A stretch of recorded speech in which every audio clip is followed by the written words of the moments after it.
Vasudevaya. Om Namo Bhagavate Vasudevaya. Om Namo Bhagavate Vasudevaya.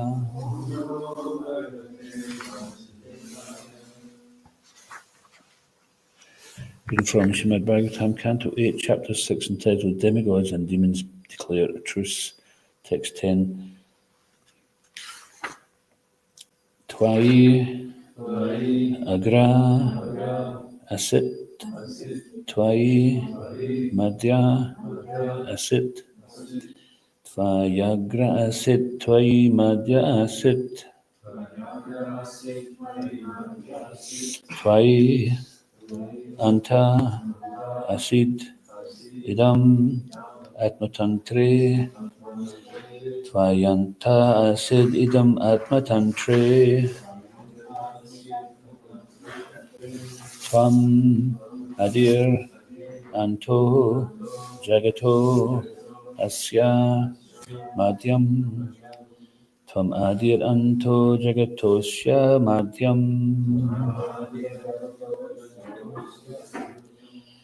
Gatasya Mitsneva Para Parasmat Gatasya Mritsneva Para Parasmat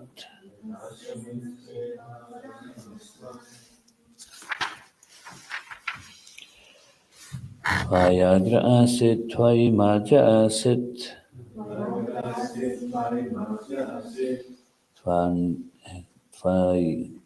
Tvayanta Asid Idam Atma Tantre Tvam Adir Anto Jagato Shamadhyam Katasham Ritsneva Para Parasmat Tvayagra Asit Tvai Madhya Asit Tvayanta Asid Idam Atma Tantre Tvam Adir Anto Jagato Shamadhyam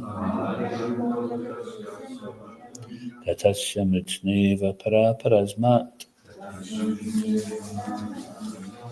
Tvayagra Asit Tvai Madhya Asit Tvayanta Asid Idam Atma Tantre Tvam Adir Anto Jagato Shamadhyam Tatasya Mritneva Para Parasmat. Chant.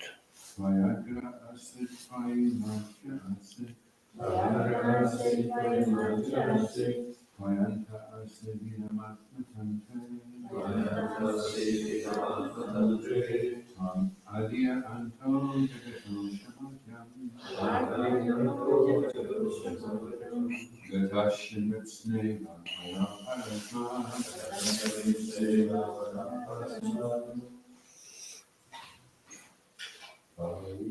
Asit Tvai Madhya Asit Tvayanta Asit Idam Atma Tantre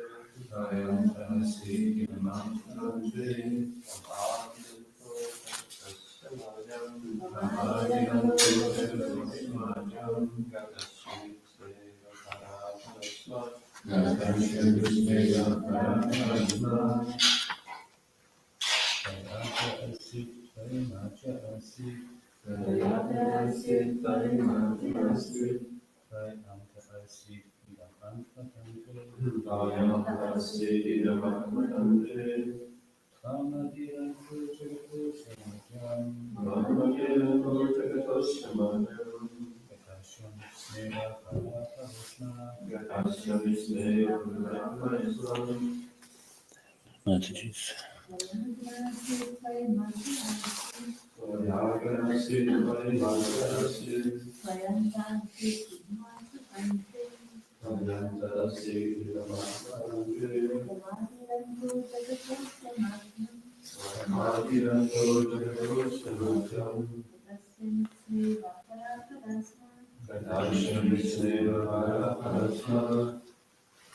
Twy, unto you, the Supreme Personality of Godhead.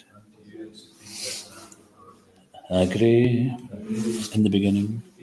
Asit, there was. Twy, unto you. Madhye, in the middle. Asit, there was. Twy, unto you. Ante, in the end. Asit, there was. Idam, all of this cosmic manifestation.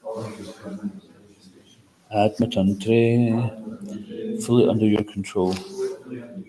Twa, your lordship. Adi, beginning. Anta, end. Jagata, of the cosmic manifestation. Asya, of this. Madhyam, middle. Katasya, of an earthen pot. Mritsna Eva, like the earth. Para, transcendental. Parasmat, because of being the chief. Translation, my dear Lord, who are always fully independent, this entire cosmic manifestation arises from you, rests upon you, and ends in you. Your Lordship is the beginning, sustenance, and end of everything, like the earth, which is cause of an earthen pot, which supports the pot, and to which the pot, when broken, finally returns. I'll do the text. 11 myself. Tamaya Tmashayaya Swayedam Nimaya Vishvantam Anu Pravista Pashanti Yukta Manasa Manisino Gunavya Vaye Pyagunam Vipaschita. Translation, O Supreme, you are independent in yourself and do not take help from others. Through your own potency, you create this cosmic manifestation and enter into it. Those who are advanced in Krishna consciousness, who are fully in knowledge of the authoritative Shastra, and who, through the practice of Bhakti Yoga, are cleansed of all material contamination, can see with clear minds that, although you exist within the transformations of the material qualities, your presence is untouched by these qualities. Please repeat, O Supreme, you are independent in yourself and do not take help from others. Through your own potency, you create this cosmic manifestation and enter into it. Those who are advanced in Krishna consciousness, who are fully in knowledge of the authoritative Shastra, and who, through the practice of Bhakti Yoga, are cleansed of all material contamination, can see with clear minds that although you exist within the transformations of material qualities, your presence is untouched by these qualities. Srila Prabhupada's purport. The Lord says in Bhagavad Gita 9:10, Maya Jakshena Prakriti Suyati Sacharacharam Hitunani Kontiya Jagad Viparivartate. This material nature working under my direction, O Sunam Kunti, is producing all moving and unmoving beings. By its rule, this manifestation is created and annihilated again and again. The material energy creates, maintains, and devastates the entire cosmic manifestation by cause of directions given by the Supreme Personality of Godhead, who enters this universe as Garbhodakshayi Vishnu, but is untouched by the material qualities. In Bhagavad Gita, the Lord refers to Maya, the external energy which creates the material world, as Mama Maya, my energy. Because this energy works under the full control of the Lord, these facts can be realized only by those who are well versed in Vedic knowledge and advanced in Krishna consciousness. Om Agyanatamanandasya Gyanandjana Svakaya Chakshurmilitam Yena Tasmai Shri Gurave Namaha Mukam Karoti Vachalam Pangam Lagayate Gurum Yakripatamam Vande Shri Gurunjan Tarnam Namam Vishnu Padaya Krishna Prasthaya Bhatle Srimati Bhaktivedanta Swami Namani Namaste Saraswati Devi Gauravani Pacharni Nirvishesha Shunyamani Paschat Tarne Jai Shri Krishna Chaitanya Prabhu Nityananda Shri Advaita Gadadhar Shri Vasadi Gaura Bhaktavrinda Hare Krishna Krishna Krishna Hare Hare Hare Rama Rama Rama Hare Hare.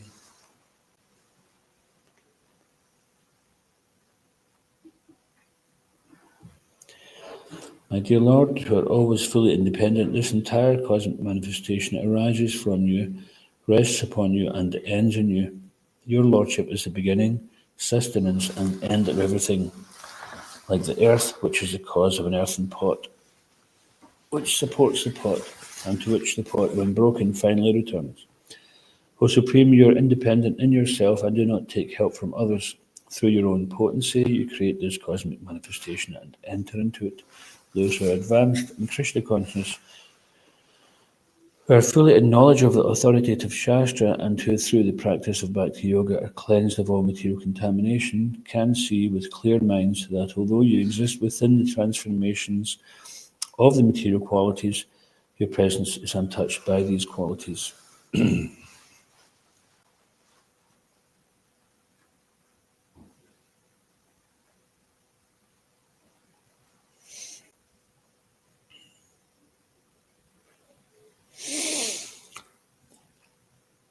So in the Brahma Samhita, first verse of the Brahma Samhita, at least of the chapter which Lord Chaitanya found when Lord Chaitanya was travelling in South India, in the Adikeshava temple, he discovered an ancient copy of one chapter of the Brahma Samhita. Does anybody remember which chapter number it is? 5, yeah, that's right. In the first verse, anybody know that one?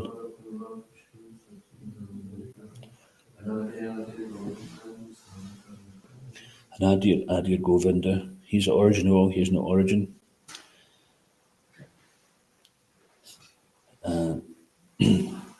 So between this verse and the next one, O Supreme, you are independent in yourself and do not take help from others. Through your own potency, you create this cosmic manifestation and enter into it. So, and previously he's saying that this cosmic manifestation arises from you, rests upon you, and ends in you. Sarva Karna Karnam, Anadir Adir. So he's the cause of all causes. He doesn't have to go to some other person or to some other resource. He's independent. He's not depending on anyone. He's Yogeshwar, the master of all mystic power. And Anadir Adir, he is the origin of all. He has no other origin. Sometimes you get some smart aleck people who say, well, if God created everything, then who created God? Well, God means one who is not created. That's one of his definitions. Anadir Govind, Sarva Karna Karnam. He has no origin. He's the origin of all. He's the cause of all causes. But they can't say that. What's the best they can come up with? Well, we think there was an infinitely dense particle, and for some reason or another, it just kind of imploded, and then everything came about. That sounds a lot more plausible than a cause of all causes, I don't think. So if that was the case, even for argument's sake, so if there was some infinitely dense particle, where did it come from? Why did it have to exist? And what would cause it to change its state? So they may come up with many different reasons, and Maya will give them because they want them. So we're just saying here that this Maya Jakshena Prakriti, material nature is working under my direction, Suyate Sacharacharam. By its role, this manifestations are created and annihilated again and again. So if the living entity wants to forget Krishna, then he will fulfill that desire. He's been, as mentioned in Ishopanishad, the Supreme Lord has been fulfilling everyone's desire since time immemorial. And once again, Prabhupada said, God didn't create this world, you created it. We created it for ourselves. Now, we could have stayed in the spiritual world, but we thought we knew better. They say pride comes before a fall. Our pride was not to listen to Krishna when he says, don't go. It's not all it's cracked up to be out there. Looks good from a distance, but, take it from me. No, I'll be okay. I'll just come enjoy a bit and then come back. Not so simple. Once you get here, it's a trap. And it's interesting because even the scientists, they try to penetrate the mysteries of the universe through their logic, reasoning.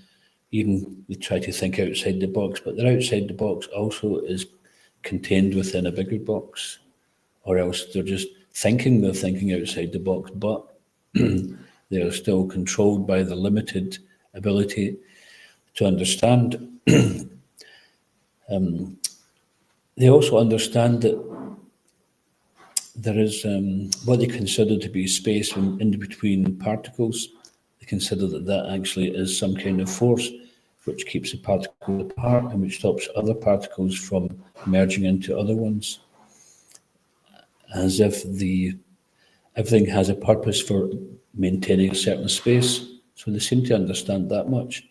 What they don't understand is, Krishna says, everything is resting on me as pearls strung on a thread, and that may even be quite literal. Just like pearls strung on a thread, each atom is where it's supposed to be in order to provide the shape and context of all the things within this material world, such as planets, elements, etc. And everything is resting on me, so Krishna is not somewhere else, he's actually present everywhere. The Supreme Lord is present. It says that Narayana Paro Vyaktat, that the Supreme Lord Narayan is transcendental to the creation, and that he was there before the creation and he was there after the annihilation, and he is existing throughout. It's not that he had to go and move out of the road to create some space for the material world. It's already existing there. Do you need to go to the toilet or something?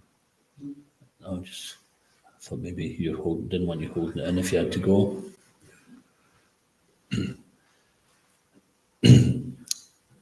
Yeah, so that the Lord is existing, and it's not that the material world is somewhere else, it's existing within a corner of the spiritual world. It's like a cloud is existing. Sometimes you may have a clear sky and a little black cloud is existing there. And it's not that it's because its own existence, it's existing within the sky, and similarly this material world is existing within it. And the perception of the material world also to the devotee, to an elevated devotee that is, then they wouldn't see the difference. They would, because their intention and their vision is to see things, this is mentioned in the purport.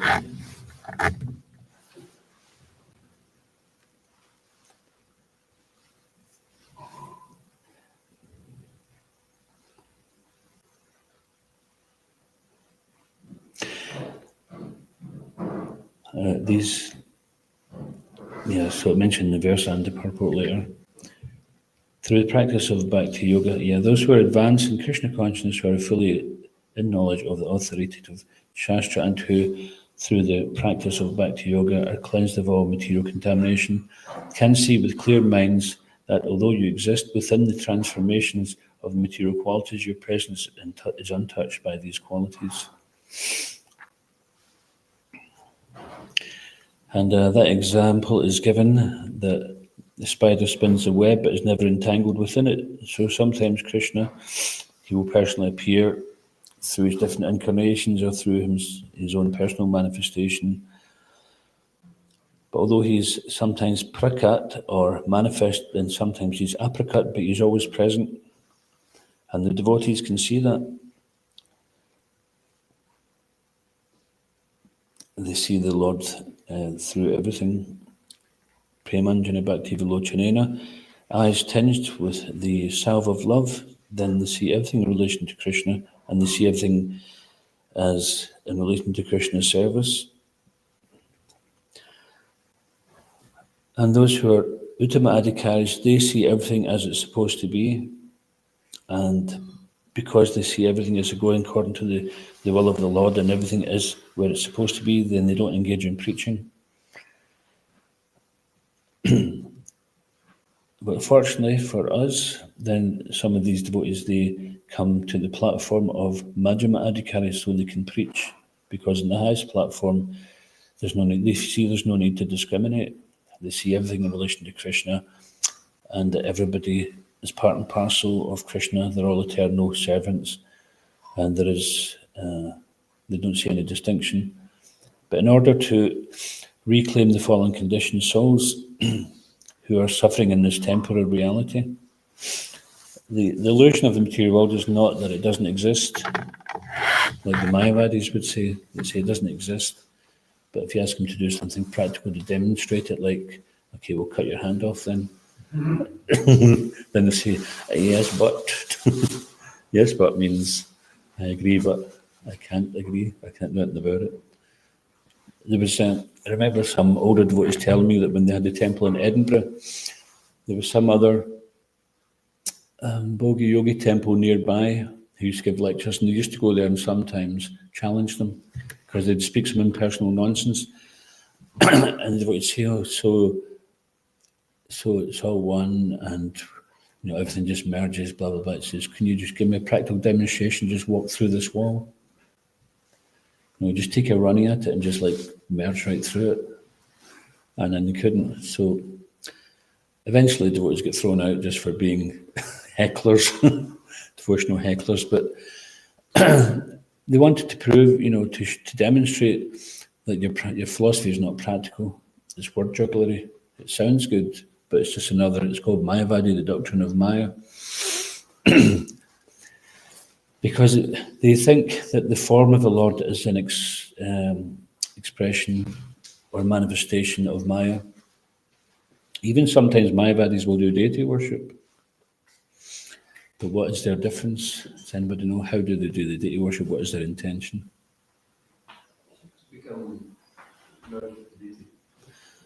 To become? Yeah, or sometimes even worse, that they just think, well, the deity is just some kind of focal point to aim at that kind of character. But at a certain point, you don't need the deity.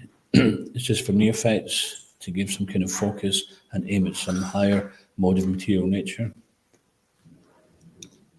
And in the Chaitanya Charitamrita, Srila Prabhupada says that worse than the Mayavadis are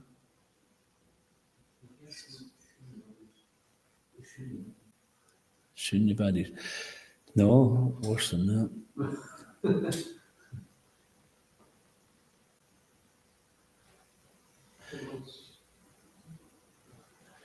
What's that?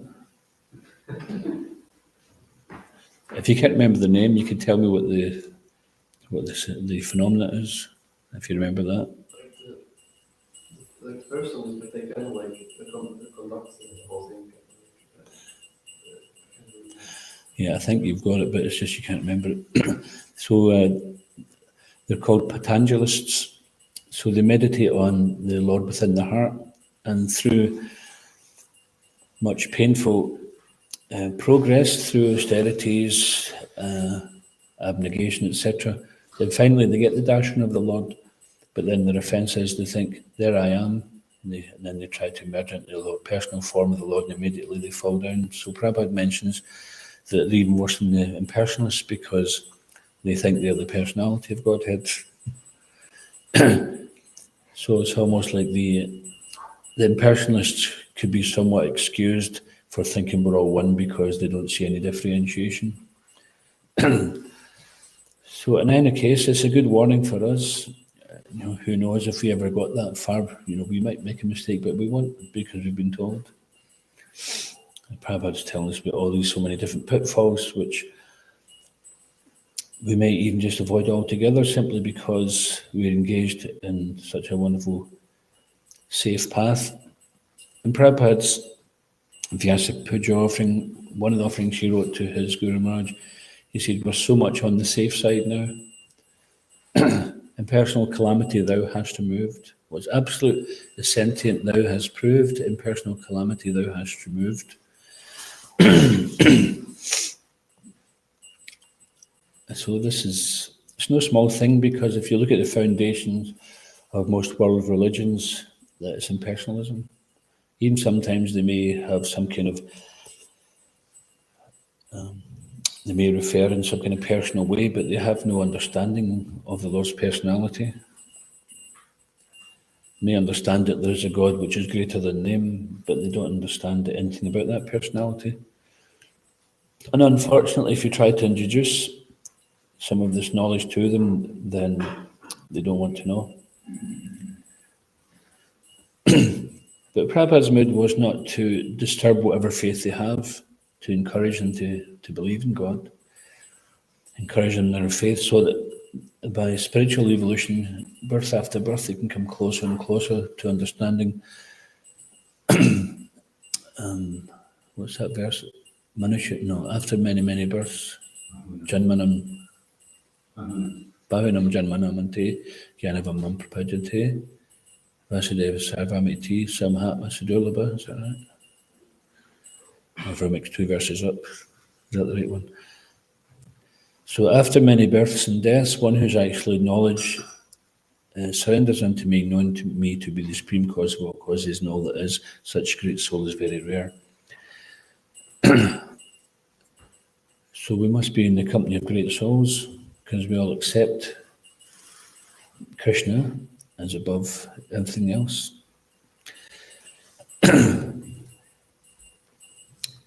But we don't attribute that great fortune to our own endeavour. We attribute it to the mercy of parampara.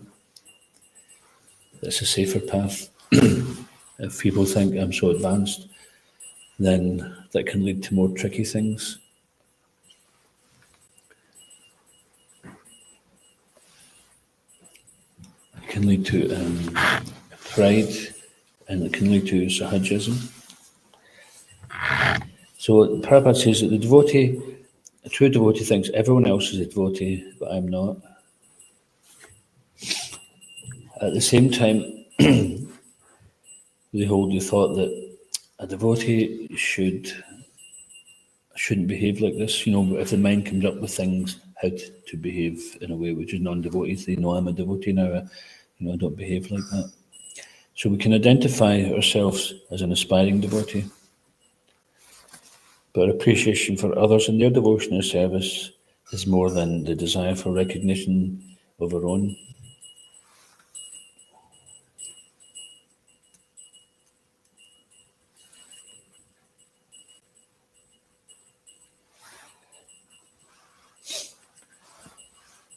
So when the devotees talk about Maya, or the illusion of this material world, then the illusion is that it's a temporary manifestation of the Lord's energy. The manifestation is not permanent, and the experience is not an absolute platform of reality, but it is a temporary reality. And when we're going through the suffering, just like when we're in a dream, and we seem to be enjoying our suffering in the dream, then that's a reality at that time. When you wake up, you think, there was no damage, or there was no real pleasure.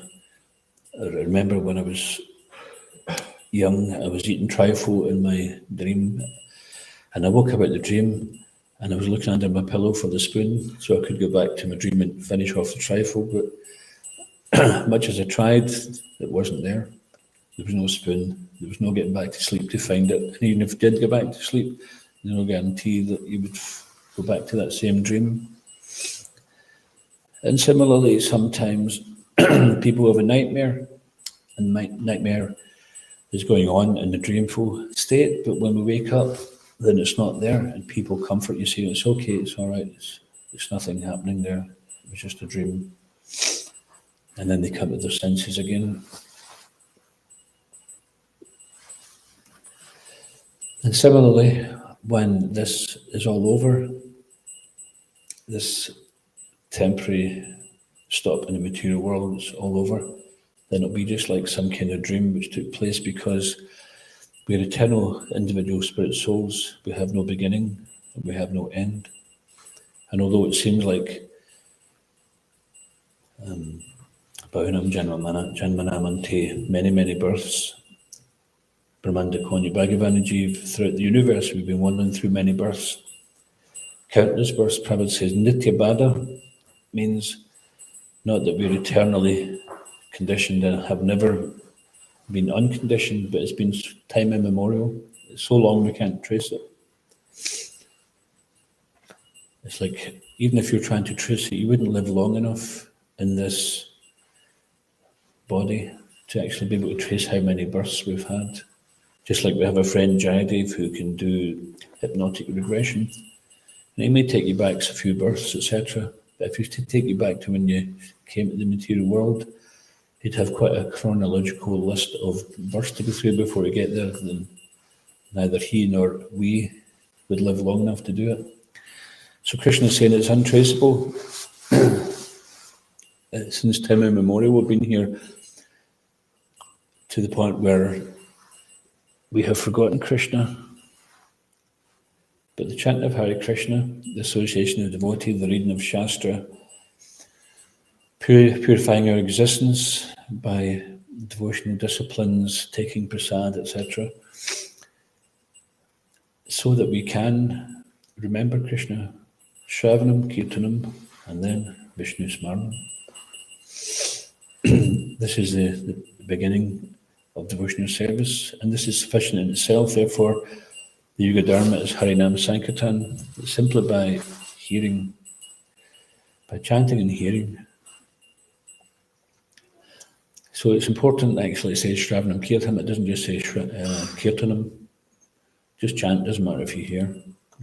Maybe if you get a little hearing through accident or osmosis, that'll be okay. But no, it's quite it's quite certain that Shravanam and then Kirtanam. So Shravanam also means that first we have to hear from the authorized source, and then there can be chanting.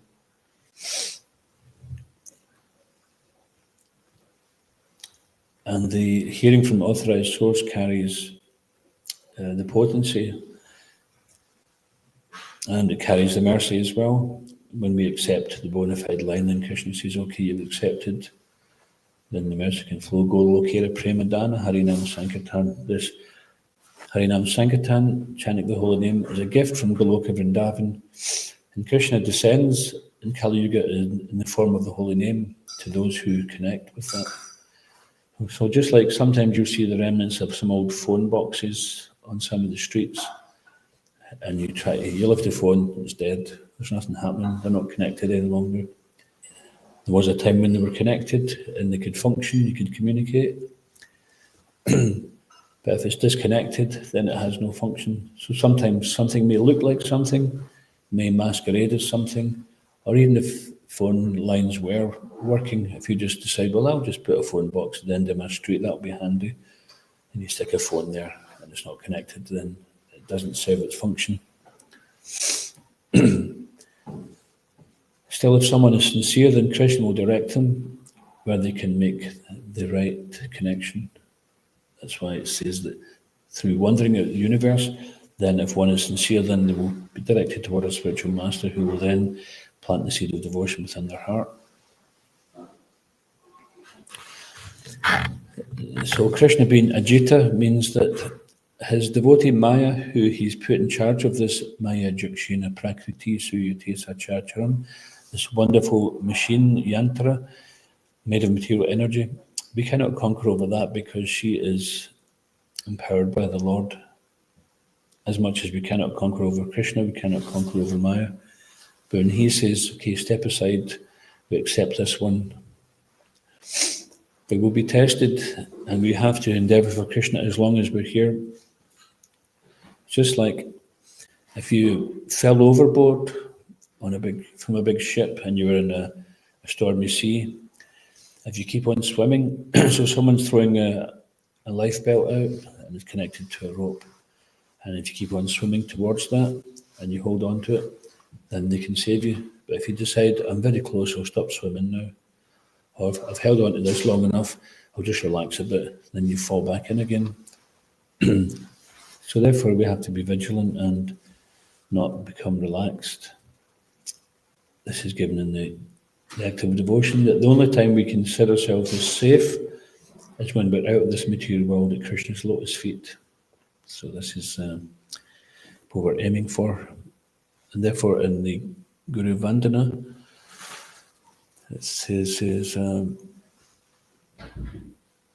Ha Prabhu Korodoya Deho Mori Padachaya, keep me as a particle of dust at your lotus feet. So this is portraying the mood of humility in the devotee, that if we simply just could be considered some insignificant piece of dust on the lotus feet of the spiritual master, then he'll protect us, he'll shade us, and he'll engage us and cultivate us in devotional service.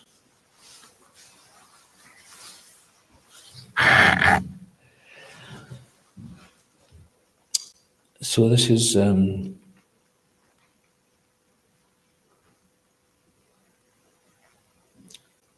although the Lord is completely independent, he doesn't require anything from anybody.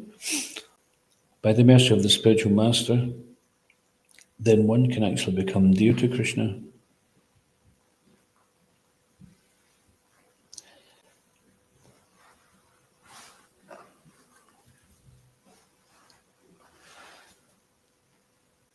And although here also it says, as well as it says here at the end of the second verse, your presence is untouched by these qualities, then although we are marginal potency, we can be affected by the superior para-prakriti or the apara-prakriti, inferior energy.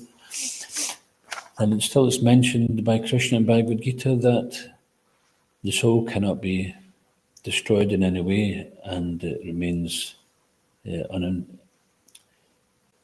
just as the embryo is covered by the womb, smoke is covered by fire, or what's the third one?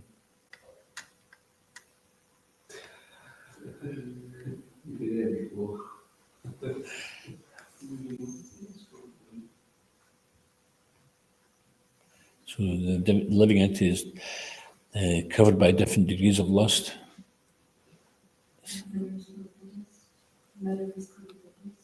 Mirror covered by dust, is it that? Whatever it is. Then the embryo is there. It's covered by the womb, but it's there. And the fire is there, it may be covered by smoke. The mirror is there, it may be covered by dust. And when you remove that dust, you see the mirror is still in its pure state. So similarly, the living entity, we're covered by different degrees of lust, but when the lust is removed, we'll realize it. They say that, and Prabhupada was saying in the CC that the soul who was considered nitya baddha or eternally conditioned, when he becomes free from that condition, he realized that actually he's nitya siddha, he was never conditioned. We just have this temporary state of illusion. We cannot be changed in that regard. Anyone get any comments or questions? Because we're part and parcel of the Lord, so we have similar qualities of the Lord in different quantity. And we do depend on the Lord, we are not independent.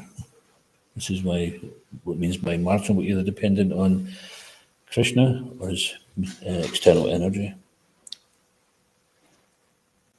Yes, sir. I just have a comment and a question. The colours just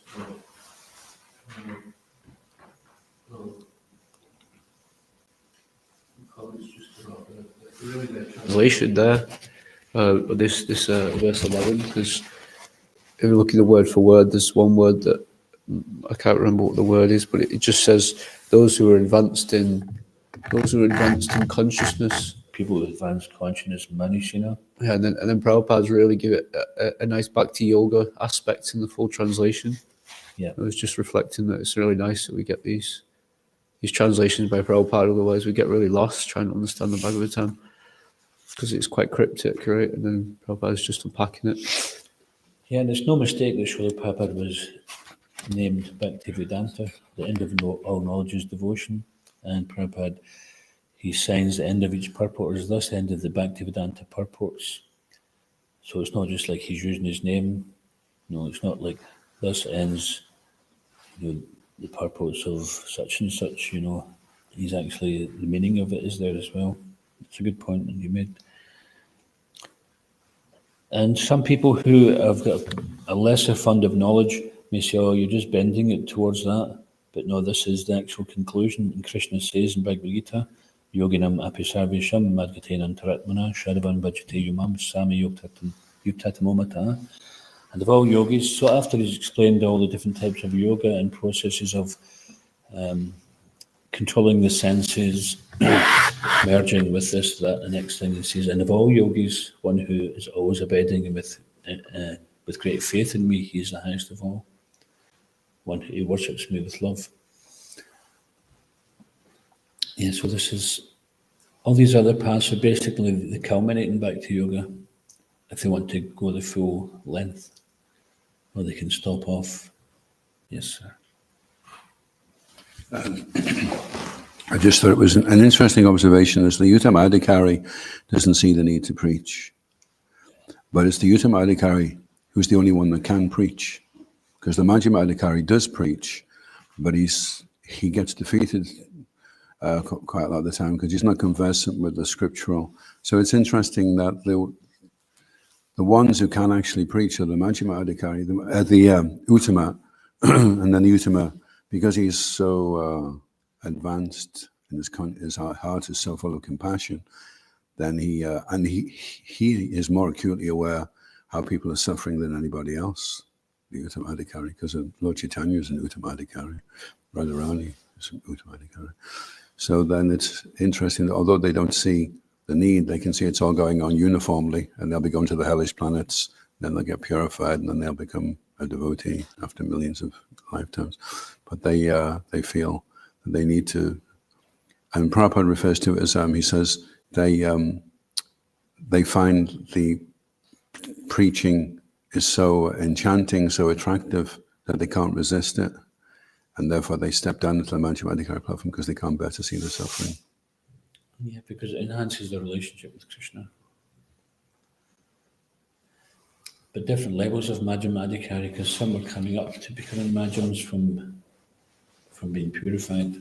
And so lower levels of Madhyamadhikari, sometimes they may become defeated, but their faith is not shaken. Just like sometimes we go out in the street and we might not know what to say to somebody and we might temporarily appear to have lost an argument, but we haven't lost our faith itself. Someone may be clever at making an argument which we don't win, but it doesn't mean to say we lose our faith. Kanistha Adhikari can be in more trouble with that. But by associating with, that's why it's important to hear from higher authorities so that we can also elevate our consciousness. And especially when we hear them preaching, then we see, I remember hearing, especially when I hear for the first time, Prabhupada in his room conversations or morning walks, and either someone's presenting an argument or someone's playing the devil's advocate. And some of these devotees or other philosophers or personalities who would present some challenge, then they can be quite serious challenges. And then you think, well, how's Prabhupada going to answer this one? And he's, without hesitation, he just comes in and just easily does it because he's a self-realized soul. He hasn't just had the lifetime in preparation. He wasn't simply just conceiving every possible argument and memorizing a response. It wasn't like that. He's situated in knowledge, so he doesn't have to try to figure out an answer. And the one which I find it quite amusing and very inspiring as well, because you see that Prabhupada is undefeatable. The one which amused me was when there was a video of Prabhupada on, I don't know if it's New York or LA, on top of some block of flats they had. And there's some atheists and other philosophers there to meet with Prabhupada, and they were feeling quite confident about themselves, saying, well, we don't really believe in God. And Prabhupada just laughs, a big beaming smile, and says, just because you don't believe in God does not mean to say he does not exist. He says, but for you, God will come as death and take everything away. And then he's a big laugh, a big smile on his face. He says, that will be God for you. And then the smile is on the other side of their faces, because They realise, that they're used to just challenging religious people and not really getting any comeback. But Prabhupada is in full confidence.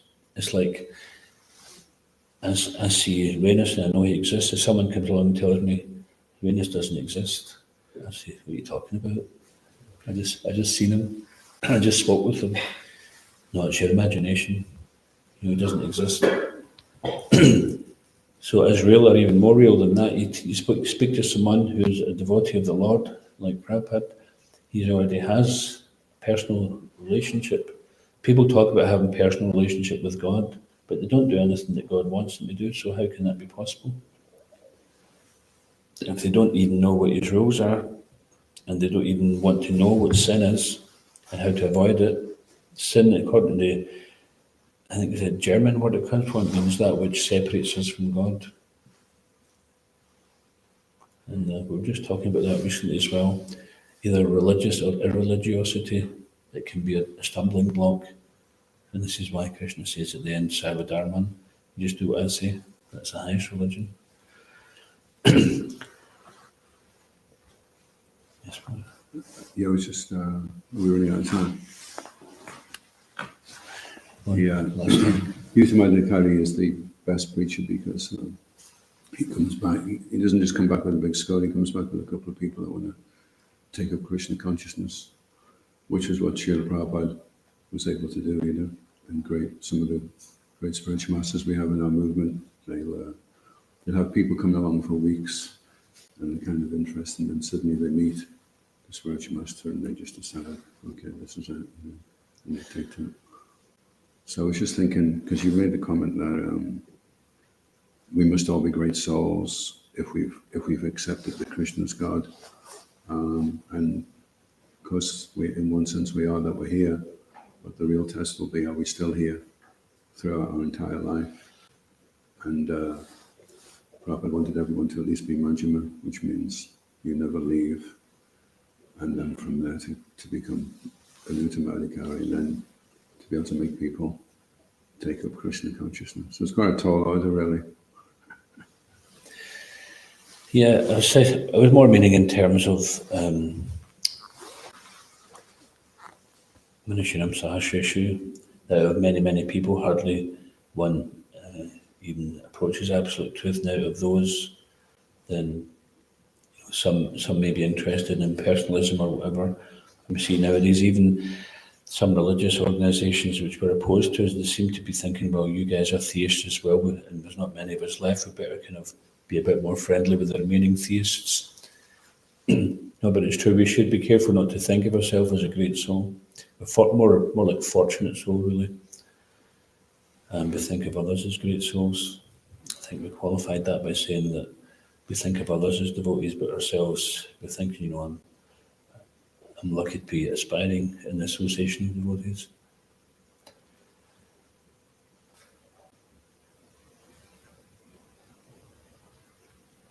And there was something else you said there.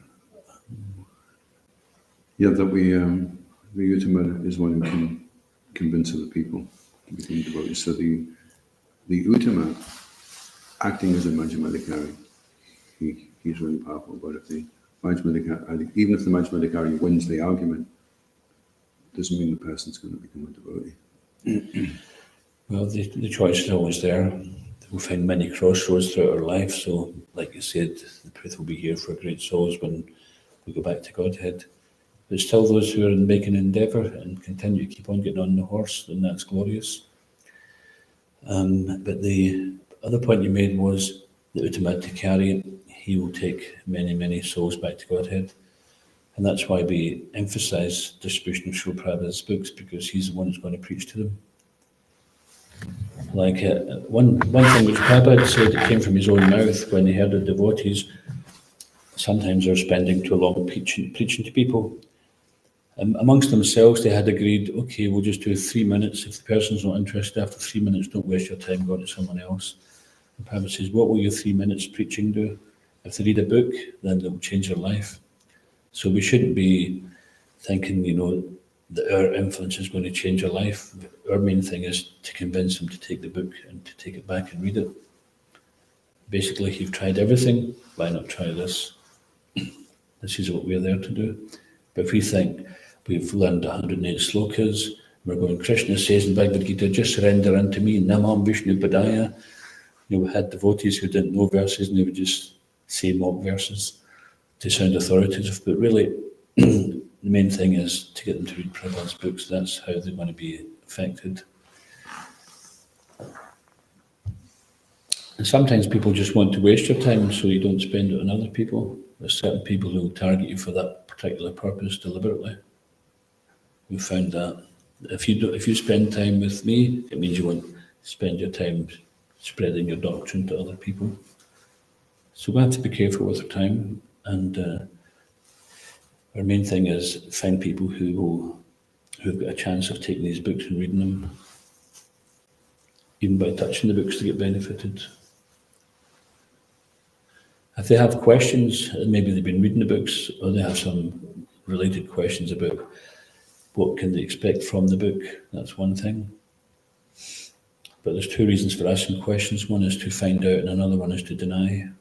So bear that in mind too.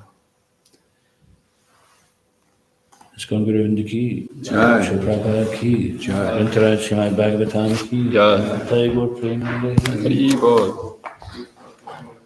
Jai. Gaura Bhatta Vrinda ki